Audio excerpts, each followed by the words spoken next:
I don't know what in hell I'm doing here. I'm the least scientific of all the people up on the platform here today. 9-year-old boys are always finding me out.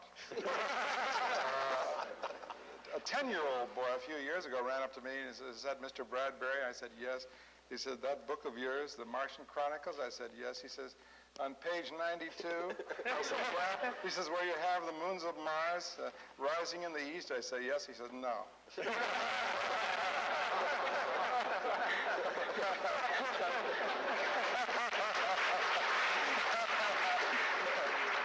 So I hit him.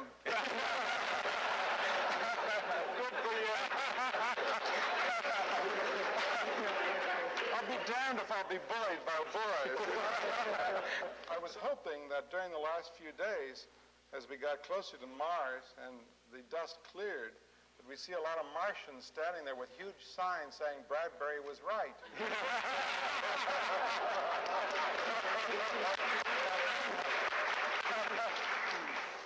Or even Clark. And I have brought along today, I'm going to keep this short because I'd much rather listen to our scientific friends here today tell us about what's coming up this week. But every time I get a group of people together and have them trapped in a hall like this, I bring a poem, see? And you can't escape me. But luckily it's a short poem, but it sums up some of my feelings on why I love space travel, why I write science fiction, why I'm intrigued with what's going on this weekend on Mars. And part of this has my philosophy about space travel in it, and if you'll permit, I'll read it to you. It's very, very short.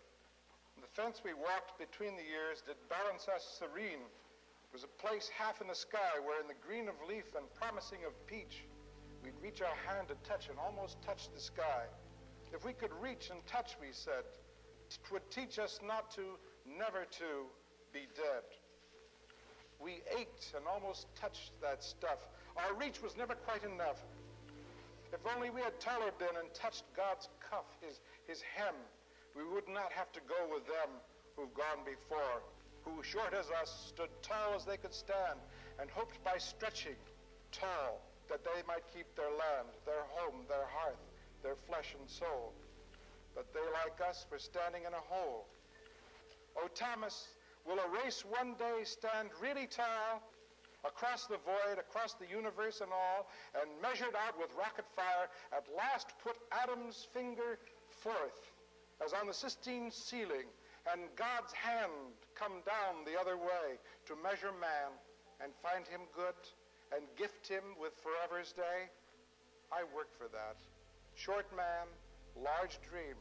I send my rockets forth between my ears, hoping an inch of good is worth a pound of years.